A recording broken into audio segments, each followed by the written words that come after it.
که د چا نه یو څیز دی او قیمتي څیز دی او قیمتي څیز د دونه رک شوی دی یا یو انسان رک شوی دی بې درکه شوی دی او د انسان په هغې پسې ډېر سخت پریشانه دی.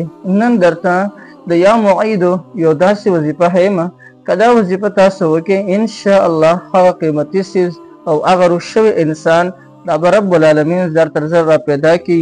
ستاسو د زړه د سترګو یخوالی به ورته حاصل شي. محترمو کله کله داسې وشي چې انسان سره یو ډېر قیمتي څیز دی لکه مثلا کالي شو زیورات شو یا کالي او زیورات دا خو جدا خبره ده. انسان سره د ځمکې کاغذونه هلته نه رک شي یا د دې نه علاوه یو بل داسې قیمتي څیز دی چې د هغې د وجې نه انسان ډېر سخت پریشانه کېږي. یو ډېر قیمتي څیز دی او قیمتي څیز زموږ نه رک شلو او موږ په هغې پسې ډېر زیات پریشانه یو. نن درته د یا معیدو وظیفې یو داسې عجیبه ترتیب ښیم چې 7 ورځې وکړې نو هغه قیمتي څیز به رب العالمین تاسو ته په 7 ورځو کې دننه انشاءالله چې میلو کړي. دې نه علاوه که د چا رور رک شوي وي یعنې د کور یو انسان دی او هغه رک شوی دی او د کور خلکه په هغې پسې ډېر زیات پریشانه دي او د ټولو دا خواهش دی چې یاره دی به کله را پیدا شي، څنګه به دی را پیدا شي، څنګه به دی بیا دوباره زموږ سره میلو شي. نو که د دغې رک شوي انسان دپاره چې دا کومه طریقه درته ښیم په دې طریقې سره دا وظیفه شروع کړئ د یا معیدو دا وظیفه نو انشاءالله رب العالمین به هغه رک شوی انسان زر تر زر را پیدا کړي او د ستاسو سترګو ته به هغې سره یخوالی میلو شي. روغ جوړ به رب العالمین تاسو ته واپس کړي. نو راځئ محترمو دا وظیفه هم درته ښیم او د دې وظیفې کولو چې کومه صحیح طریقه ده هغه طریقه هم درته ښیمه. که چا نه یو څیز رک شوي یا ترې نه څوک رک شوي نو ده له پکار دی چې کله او یو کس ته دا خبره منظور وي چې دغه رک شوي کس دا دې دوباره کور ته راشي او دا رک شوي څیز دا دې دوباره ماته میلو شي. نو دغه انسان له پکار دی چې کله د شپې د کور ټول خلق اوده شي نو یو کس یعنې مشر دی د کور په 4 واړو ګوټونو کې او یا کرته یا معیدو وظیفه وکړي.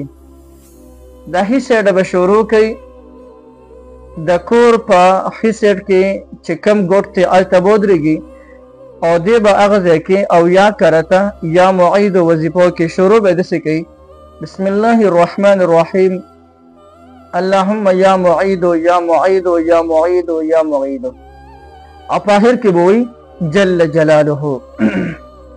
بیا به د کور چې کم ګس سایډ دی په هغه ګوټ کې به ودرېږي او هلته کې به او یا کرته یا معیدو وظیفو کې عام تر دې چې د کور په 4 واړو ګوټونو کې به ودرېږي خو مخ به د قبلې طرف دی او د یا معیدو وظیفه به کوي.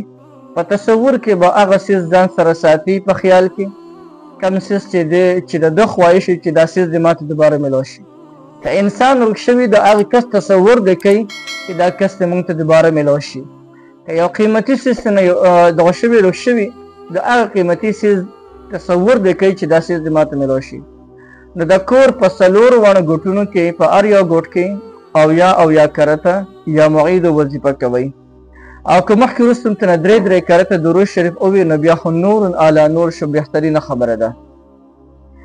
نو انشاءالله دا عمل روزانه پابندۍ سره تر د 7 ورځو پورې کوئ انشاءالله چې په 7 ورځو کې دننه به الله جل جلاله هغه رک شوی انسان وي یا یو قیمتي څیز وي نو الله جل جلاله به درته په دې 7 ورځو کې واپس کړي. او که چېرته یو داسې څیز وي لکه زیورات دي یا دغه رنګ بل یو څیز دی قیمتي څیز دی موږ په هغې پسې ډېر زیات وګرځېدو باوجود د هغې خو موږ ته میلو نه شو.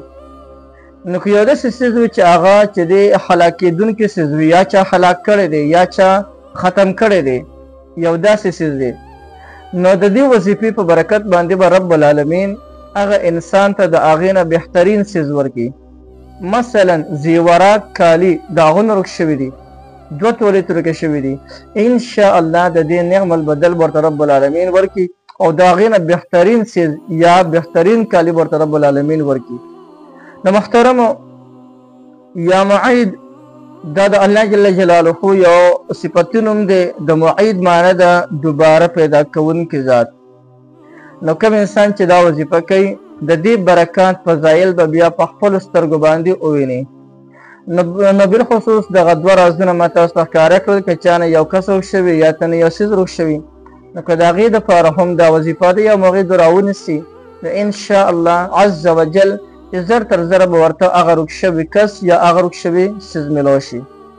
محترمو د اسماء حسنا د ما درته مخکې ویلی دی چې د دې اسماء حسنا د جایز امورو دپاره تاسو استعمالوئ نو د دې مکمل تاسو ته اجازت دی.